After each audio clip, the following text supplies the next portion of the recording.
Buen día, mi nombre es Gustavo Elías, soy coordinador de agronomía en IARA y siendo un poco más de las 9 de la mañana del viernes 28 de agosto, les doy la bienvenida y muchas gracias por sumarse a esta plenaria nombrada Sustentabilidad y Eficiencia, tecnologías para reducir las emisiones de gases de efecto invernadero y hacer un uso eficiente del nitrógeno, que estará a cargo del doctor Frank Brentrap. A lo largo de la presentación, ustedes pueden ir enviando sus preguntas en la sección que ven a la derecha de las pantallas y al finalizar la presentación yo les estaré pasando algunas de ellas al orador en base a la cantidad recibidas y al tiempo que dispongamos y vamos a tratar de poder realizar todas las preguntas y respuestas. Les recomendamos hacer las preguntas durante la presentación, en el transcurso de la presentación.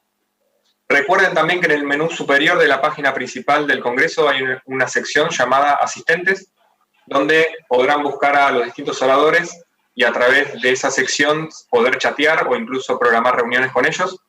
Y también los invitamos a que pasen por el espacio de APRESID, en donde hay información de los programas de la institución, contenido exclusivo y entrevistas también en vivo. Y a continuación, sin más, voy a presentar brevemente a Frank Brentrap para dar inicio a su presentación. Frank es doctor en Ciencias Agrarias, egresado de la Universidad de Hannover. Su tesis de doctorado fue sobre la temática impacto ambiental en la producción de cultivos agrícolas y está trabajando para IARA desde 1996 como parte del equipo de investigación y desarrollo estratégico de la unidad de negocios Food Chain and Global Solutions. Ahora sí, les dejo el espacio con Frank. Bienvenido, Frank.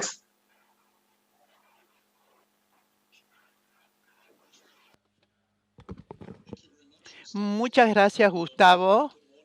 Buenos días a todos y bienvenidos a esta presentación sobre manejo de nitrógenos en la producción de cultivos. El contenido de la presentación está dividido en dos partes. La primera es sobre el uso eficiente del nitrógeno, que es un indicador de sostenibilidad y manejo, y algunos temas, algunos problemas relacionados. Y la segunda parte tiene que ver con el cambio climático, cuál es el futuro para la agricultura y para todos nosotros.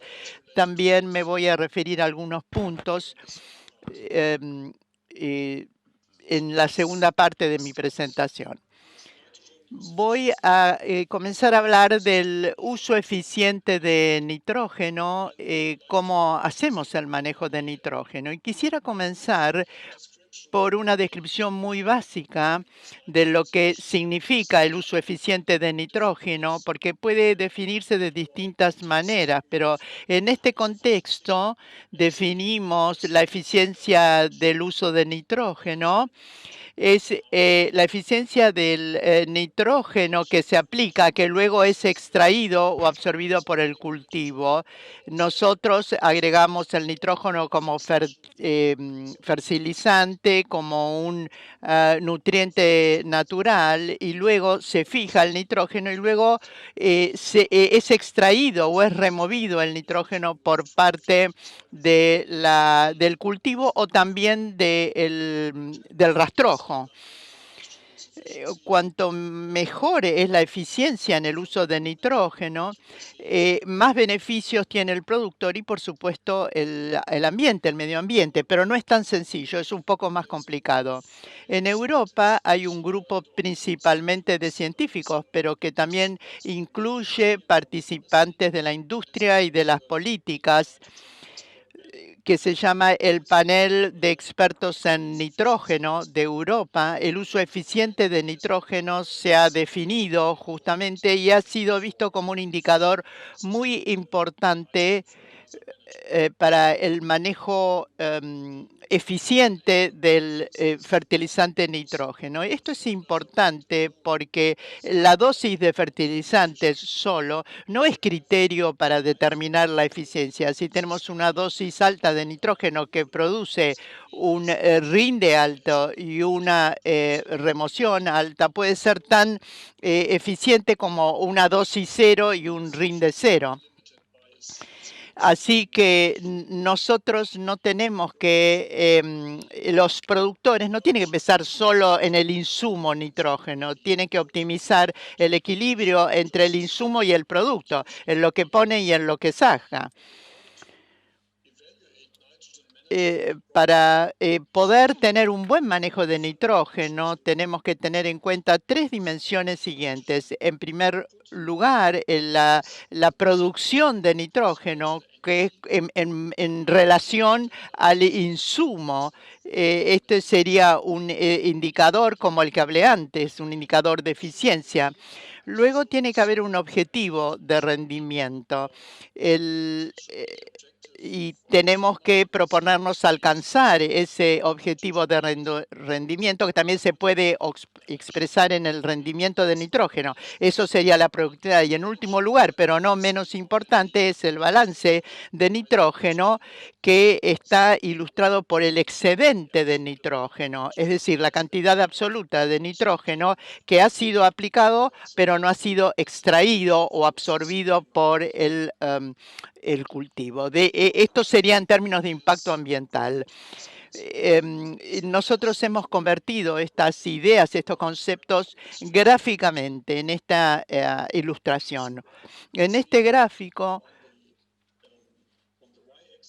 en el eje Y, la producción de nitrógeno en kilogramos por hectáreas por año, y en el eje horizontal vemos el ingreso, el insumo nitrógeno. Y de esta manera podemos calcular el uso eficiente de nitrógeno, o sea, la relación entre lo que ingresa y lo que sale. Aquí podemos ver en el borde de la parte azul, en la parte baja del gráfico, es una línea que nos muestra el uso eficiente, una eficiencia del uso de nitrógeno del 50%. Este es que el nitrógeno, esto significa que el nitrógeno que se ha aplicado es absorbido en un 50% por la planta, pero el otro 50% queda en el suelo. Esta es una eficiencia bastante baja y la línea de arriba es del 90%. Esto es una eficiencia alta y significa que la mayor parte del nitrógeno que se aplicó también es absorbida por el cultivo. Lo importante que tenemos que tener en cuenta también es que hay un límite superior del uso eficiente de nitrógeno. Y esto significa que en el largo plazo vamos a agotar el suelo y la fertilidad del suelo se va a ser reducido. Esto no es sostenible y es tan insostenible, es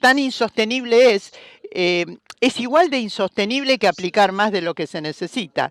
Como dije antes, hay otras dimensiones, como por ejemplo la productividad. En este gráfico también podemos establecer una línea, es esta línea de puntos horizontal que vemos. Esto muestra el nivel de productividad. Por ejemplo, para un determinado cultivo sabemos que el rinde tiene que ser 10 o 5 toneladas por hectárea y esto se puede convertir en un rendimiento de nitrógeno. Conociendo el contenido de nitrógeno del cultivo, podemos determinar cuánto nitrógeno equivale a 5 o 10 toneladas de maíz. Y este puede ser el límite o el nivel deseado de productividad. Y esto también se puede representar en este gráfico, en esta línea horizontal. Y luego tenemos la tercera dimensión que ya mencionamos, que es el impacto ambiental. Y aquí estamos hablando de un valor absoluto que se llama el equilibrio de nitrógeno o el excedente de nitrógeno, que es la diferencia entre el nitrógeno que ingresa y el que sale. Es decir, el nitrógeno que se aplicó no es extraído con la cosecha o con el cultivo y queda en el sistema y puede ser perdido, por ejemplo, en el agua o en el aire o en el mismo suelo. En algunos países, como por ejemplo en Alemania o en otros países europeos, hay un límite para el equilibrio de nitrógeno, es decir, no se puede exceder un determinado valor y esto es difícil, es un desafío para los productores. Aquí en este gráfico he convertido todos estos conceptos y valores teóricos en algo más práctico. Esto es la aplicación del concepto de uso eficiente del nitrógeno en el cultivo de trigo. Aquí estamos convirtiendo el rendimiento promedio de trigo en Alemania en contenido de nitrógeno, y esto significa que el rendimiento promedio equivale a 128 kilogramos de nitrógeno por hectárea, y esto se ve graficado en la línea horizontal. Y luego tenemos un límite del balance de nitrógeno que es de 60 kilogramos. Esto es un límite legal con el que deben cumplir los productores, que es la parte de celeste que indica cuál es el límite del balance de nitrógeno. Es decir, esto significa que hay que aplicar suficiente nitrógeno para mantener la fertilidad del suelo y que esté preparado para la próxima generación de cultivos, para que el suelo se mantenga saludable y fértil. Y esto para el productor, tenemos esta zona blanca que sería el rango deseado o el espacio deseado para el manejo de nitrógeno. Es decir, en esta barra blanca, en este espacio blanco, es en donde se las tiene que arreglar el productor para poder manejar el uso de nitrógeno, que son requerimientos legales con el que tiene que cumplir, y es bastante difícil porque tiene que ver cómo moverse en este pequeño corredor. Veamos dónde estamos parados en la actualidad en Europa. Este ejemplo nos lo muestra. En primer lugar, podemos decir que el uso eficiente de nitrógeno en todo el mundo es aproximadamente del 50%.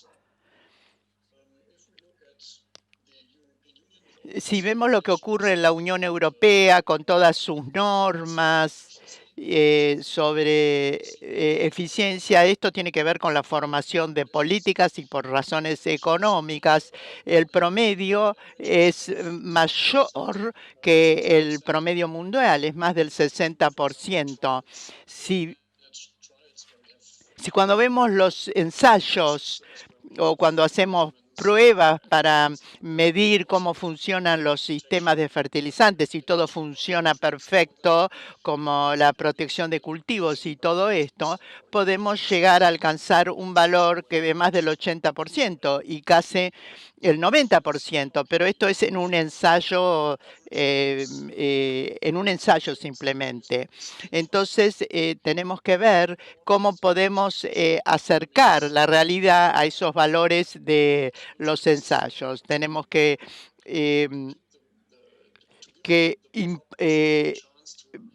poner todos los nutrientes adecuados para darle la oportunidad al cultivo que cumpla con ese potencial, así que pueden aplicar todo el nitrógeno que quieran, lo mismo con el potasio, con el azufre o con otros nutrientes. El balance de nutrientes es muy importante.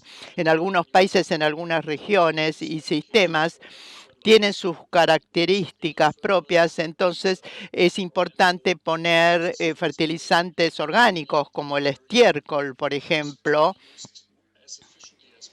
que deben utilizarse de la manera más eficiente posible porque son difíciles de manejar. A veces pueden ser muy nutrientes, pero a veces pueden fugarse durante la aplicación y es difícil de incorporarlos. Así que hay que saber manejar a estos fertilizantes orgánicos. Pero cuando hablamos de los fertilizantes minerales, también hay diferencias en cuanto a la forma de nitrógeno, por ejemplo, y de esto voy a hablar en un momento. Y también es importante determinar cuál es el requerimiento verdadero de la planta, cómo es el crecimiento de la planta, cómo está marchando la campaña, si hay suficiente agua. Entonces, esto tiene que ver con la agricultura de precisión, cuando medimos el cultivo, cuando utilizamos imágenes satelitales. Durante la campaña vamos midiendo para ajustar la dosis del fertilizante que necesitamos. ¿Cuál es la razón entre las diferencias entre los fertilizantes? Lo podemos ver acá. La razón porque, por ejemplo, hay insuficiencia de nitrógenos o de nitratos o de urea en general, porque hay pérdidas de volatilización de amoníaco. Hay algunos cultivos más susceptibles o algunos suelos más susceptibles. Si el suelo es alcalino, aumenta el pH en el gránulo que se aplica. Entonces, la relación de amoníaco y amonio varía y entonces el amoníaco se vuelve muy volátil y de esta manera se pierde el nitrógeno de la urea. Estas mediciones son de Argentina precisamente. Vemos que en distintas condiciones, ya sea que la urea se incorpora concentrada o la urea puesta al voleo, podemos ver que estas pérdidas pueden llegar a ser hasta del 40%. Es decir, que casi la mitad del nitrógeno se pierde y se fuga al aire y se deposita en algún lado o en otro campo o en el bosque. Es decir, está donde no tiene que estar. Y esto, por supuesto, impacta el uso eficiente de nitrógeno cuando comparamos cuál es nuestro estado en términos de nitratos. Las emisiones de amoníaco no solo le importan al productor, es decir, un 40% de pérdida es muy importante y significativo para el productor porque significa que va a tener que ir a comprar más fertilizante. Pero las pérdidas, este tipo de pérdidas también tienen consecuencias para el medio ambiente y para la salud de las personas. En Europa esto está reglamentado porque son importantes, estas emisiones provocan materias particulares o materiales particulares que contaminan y que traen consecuencias para la salud, por supuesto. Y también impactan los ecosistemas naturales porque se acidifican los sistemas naturales que digamos, aceptan una cantidad delimitada de nitrógeno y de esta manera los estamos exponiendo a una cantidad excesiva de nitrógeno. Necesitamos decir que la agricultura tiene una participación importante en todo esto. Y esto tiene que ver con el uso de fertilizantes minerales, principalmente la urea. Entonces, otra cosa que es muy importante que debemos tener en cuenta y que aumenta el uso eficiente de nitrógeno hasta un nivel que es comparable que lo que mostré para los ensayos, 80-90%, es la agricultura de precisión, es decir, optimizar el manejo de nitrógeno durante el ciclo de cultivo, durante la campaña. Se utilizan dispositivos satelitales que nos dan mapas de biomasa y entonces nos permiten tomar recomendaciones específicas sitio por sitio. Hay una opción disponible en este momento, pero que también se está ensayando, es los sistemas de medición de clorofila con distintos instrumentos. Acá a la izquierda, abajo, vemos estas imágenes que nos permite hacer análisis de suelos y determinar cuáles son las deficiencias en nutrientes en el suelo y para saber cómo es la absorción de nitrógeno, que a veces no es como debe ser.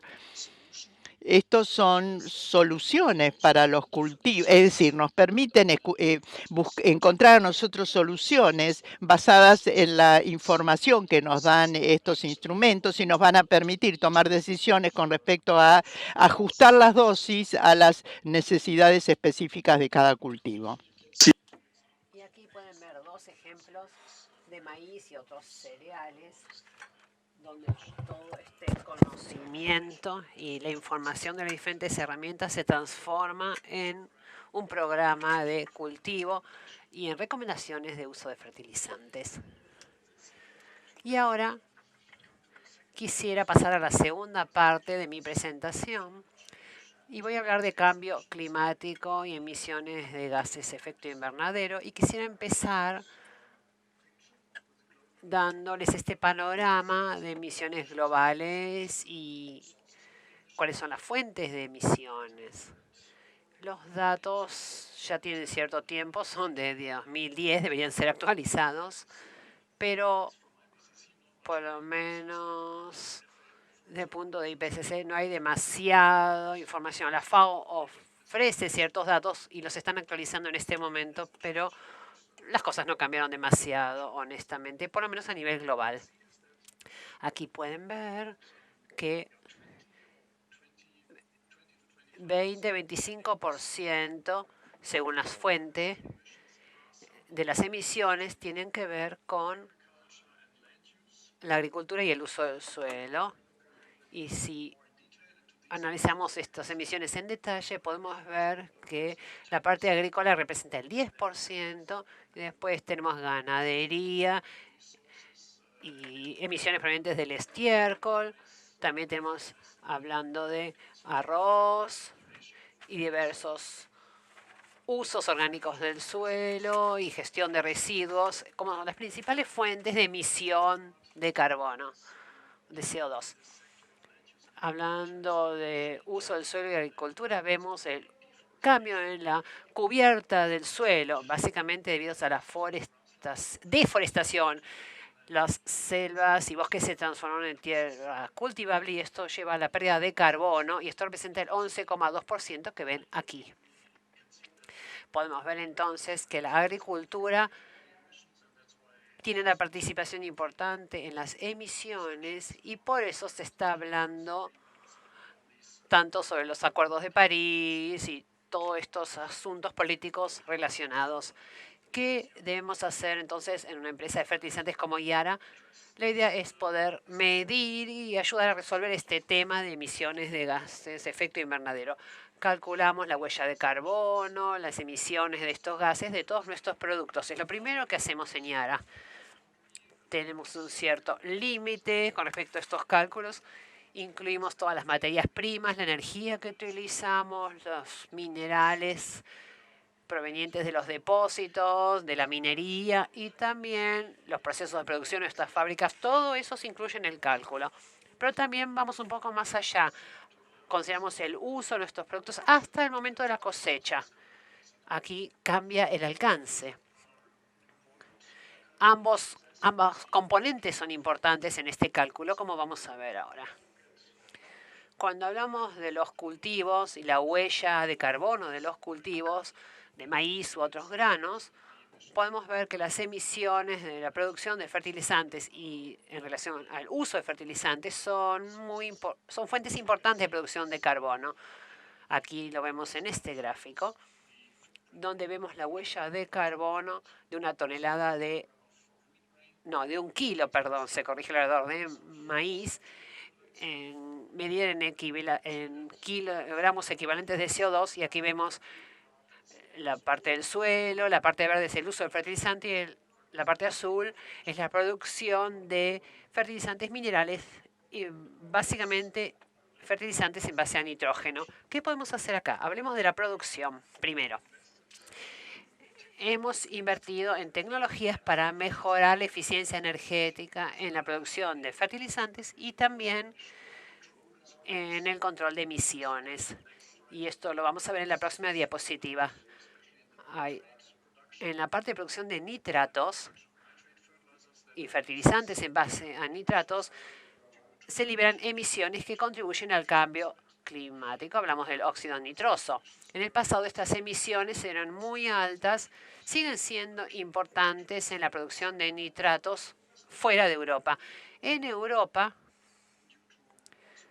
debido a ciertas normativas y a mejoras técnicas, hemos reducido estas emisiones en un 90%. Y aquí pueden ver algunas fotos de nuestra fábrica de ácido nítrico. Y en el medio ven la tecnología. que se utiliza. Usamos catalizadores para reducir las emisiones y después a la derecha pueden ver que las emisiones se han reducido significativamente. Ahora hablemos de la huella de carbono de los diferentes fertilizantes. Aquí vemos los nitratos y pueden ver a la izquierda que la huella, que las emisiones de gases de efecto invernadero por kilo de nitrógeno se redujeron de casi 9 kilos a 3,3 kilos en promedio en Europa. Esto significa una importante mejora. Y a la derecha pueden ver que si comparamos esto con la huella de nitratos en otras regiones como Rusia, América del Norte o China, en Europa, y esto incluye la producción de Yara, se produce una huella de carbono mucho menor gracias a todas estas mejoras que mencioné. En cuanto a nuestros propios productos, calculamos la huella de carbono para cada planta de producción y para cada producto. Tenemos un valor certificado disponible que no se publica en el sitio web de Yara, pero está disponible si lo solicitan. Por ejemplo, si hay un cliente que está especialmente interesado en esto o hay un proyecto que requiere esta información, la tenemos disponible. Y continuamos con este proceso de mejorar los cálculos y actualizarlos.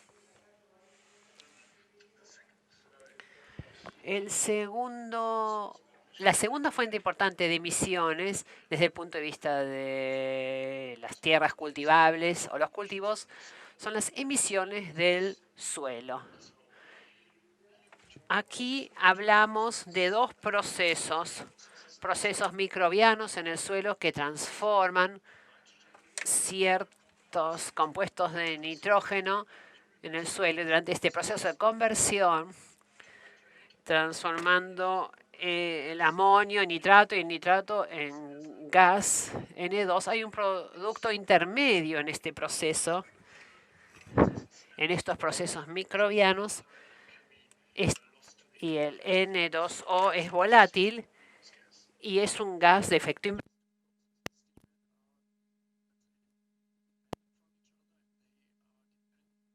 On certain conditions. Hablamos ahora del proceso de nitrificación que depende de la disponibilidad de amonio en el suelo y además hay ciertos microbios y ciertos materiales que utilizan el amonio como fuente de energía y lo oxidan y lo transforman en nitratos. Es un proceso muy común que se da en todos los suelos y es un proceso bastante rápido. Entonces, incluso si se utiliza fertilizantes en base a amonio en general, se transforman en nitrato que son absorbidos por los cultivos. La desnitrificación, por el contrario, es un proceso que depende de condiciones anaeróbicas. Entonces, si no hay suficiente oxígeno en el suelo para los microbios, algunos pasan a los nitratos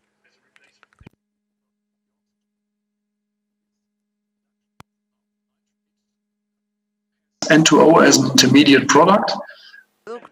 En algunos momentos se forma un producto intermedio. Esto lleva a picos en las emisiones cuando cambian las condiciones, cuando el suelo es muy denso, cuando hay muchas lluvias.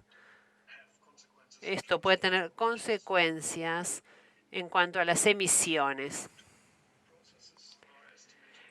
Los dos procesos juntos representan una importante pérdida de nitrógeno, aunque la cifra es variable. En condiciones aeróbicas, es decir, si tenemos una tierra arable muy bien manejada, sin deficiencias de oxígeno, entonces en general las emisiones son bajas. Y también podemos observar que las emisiones de las fuentes de amonio y de urea son mayores que las emisiones de los nitratos, provenientes de los nitratos.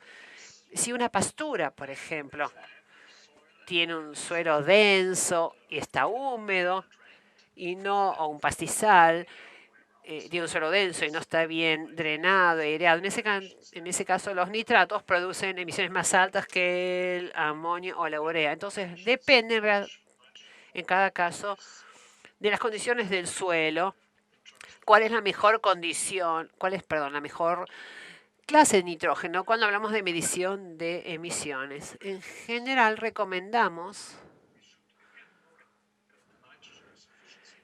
Bueno, aquí tenemos que ver cuál es la eficiencia del uso de nitrógeno para reducir las emisiones de CO2, porque el nitrógeno que es captado por los cultivos está bien, es seguro en términos de emisiones, ya sea que estemos hablando de emisiones de amonio o de NO2, perdón, N2O, si es captado por los cultivos es seguro y podemos decir que ha llegado al lugar donde tiene que estar. En la segunda recomendación es utilizar las fuentes de nitrógeno que utilicen la mejor tecnología.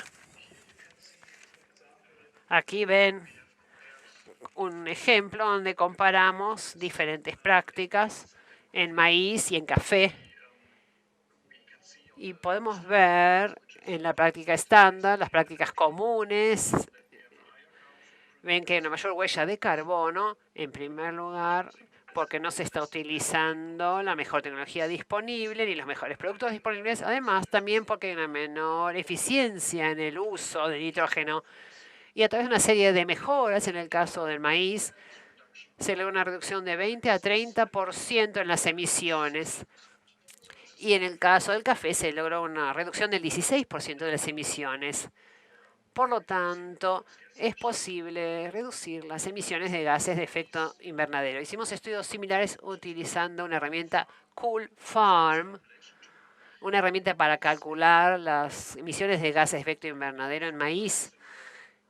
Y vimos un potencial de reducción muy similar, una reducción posible de 20 a 30% en el caso de maíz, y reemplazamos las prácticas de fertilización tradicionales con mejores prácticas que hacen un mejor uso del nitrógeno y con un mejor manejo en general. Esto confirma lo que encontramos en muchos otros cultivos y en otras regiones. Y con esto quisiera terminar mi presentación y las conclusiones principales son las siguientes. Si elegimos fuentes nitrogenadas más eficientes, podremos incrementar el rinde, la cantidad de kilos por kilo de nitrógeno aplicado. Eso implica el uso de nitratos. Y si hablamos de nitratos, estamos hablando de fertilizantes que tienen por lo menos un 50% de nitrógeno. Y estos son más eficientes que otras fuentes de nitrógeno, básicamente debido al menor contenido de amoníaco, pero también a que los cultivos asimilan esto más rápidamente. Los nitratos no se unen a las partículas de arcilla, como pasa a veces con el amoníaco. Para lograr una nutrición más balanceada con todos los nutrientes hay que lograr una aplicación dividida en etapas. Hay que utilizar herramientas de precisión para adaptar los requerimientos de nitratos según las necesidades de los cultivos. De esta manera se aumenta la eficiencia del uso de nitrógeno. Y para aumentar la eficiencia del uso de nitrógeno, bueno, cuando la aumentamos, esto significa que hay más nitrógeno que termina en el cultivo y que queda menos nitrógeno en la tierra o saliendo al aire. Y ahora desarrollamos soluciones nutricionales que aumentan la eficiencia del uso de nitrógeno y reducen el impacto ambiental y climático, y que también brindan buenos beneficios y ganancias a los productores.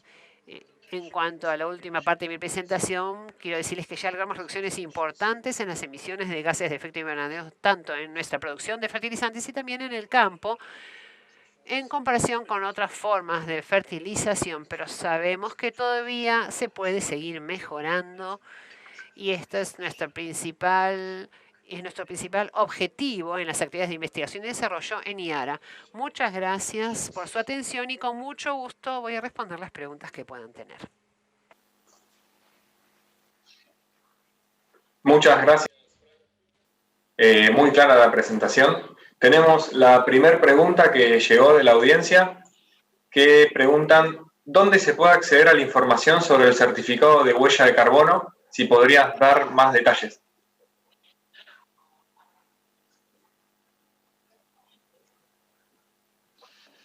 Yes. Sí.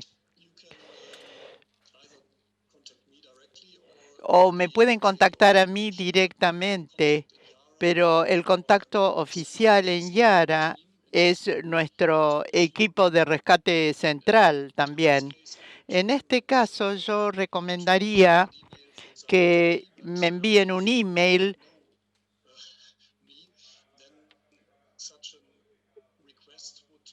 pero pueden dirigir el pedido, la solicitud directamente a la Organización de Salud y Equilibrio, la Organización de Equilibrio y Salud del Suelo, directamente.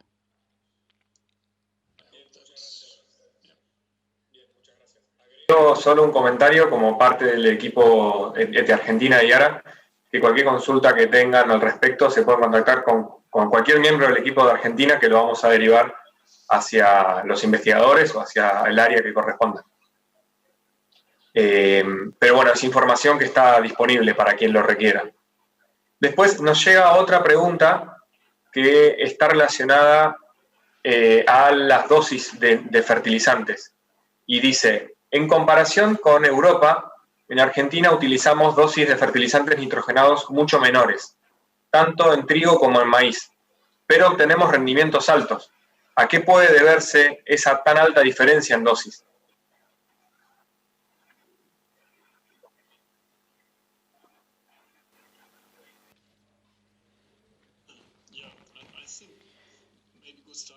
Yo creo es porque por una cuestión de... Hay otros que tienen más experiencia en esto, en maíz y en trigo. En maíz hay mucha rotación con soja, por lo tanto hay mucha nitración, fijación de nitrógeno, porque se asocia la soja con el maíz. En nuestros cálculos de insuficiencia de nitrógeno, este insumo de la soja debe considerarse, debe tenerse en cuenta. Yo diría que no es solo el fertilizante mineral nitrógeno, sino también es la fijación que hace la soja del nitrógeno. Quizá Gustavo pueda agregar algo más. Creo que no mucho más para agregar, solo que el efecto de los cultivos de cobertura, en el caso de que sean leguminosas, también tiene un efecto positivo, similar a la soja, obviamente, en cuanto a la fijación de nitrógeno al sistema. Ahí, Frank, pido también tu opinión sobre los cultivos de cobertura.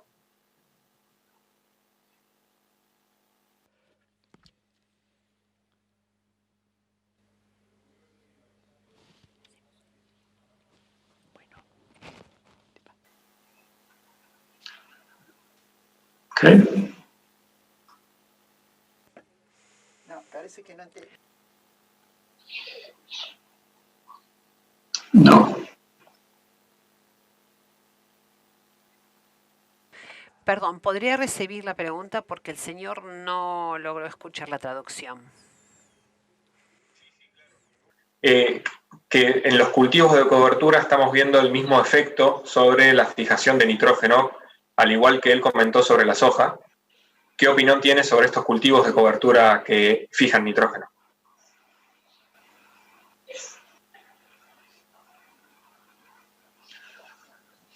Yeah. Creo que es lo mismo que pasa con la soja. Si es una leguminosa, claramente aporta nitrógeno al sistema, pero incluso si no es una leguminosa, hay muchos cultivos de cobertura en Alemania, por ejemplo, que son seguros, que aportan o guardan nitrógeno durante el invierno después de la cosecha. Este es uno de los motivos por los cuales se cultivan algunos de estos cultivos de cobertura, es que toman el nitrógeno que sigue en el suelo después de la cosecha y lo ahorran o evitan el lixiviado. Entonces, el cultivo de cobertura es una buena medida y también agrega de alguna manera carbono al suelo. Otra pregunta nos dice, ¿fertilizar con urea enterrada en la siembra también genera pérdidas de nitrógeno.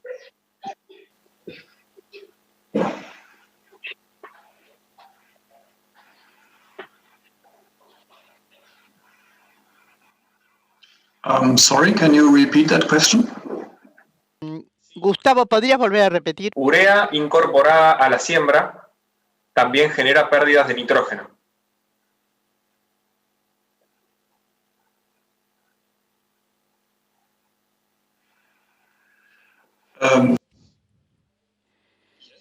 Sí, por supuesto. Depende si se incorpora, las pérdidas se reducen un poco, pero lo que hemos visto por los ejemplos de Argentina, la idea incorporada por bandeo puede llegar a causar pérdidas importantes. En Europa hay una legislación de que los productores tienen que incorporar la urea después de la aplicación para reducir la dosis de amoníaco. Es muy estricta esa reglamentación, pero ya sea que se aplique a la siembra o más tarde, va a generar pérdidas.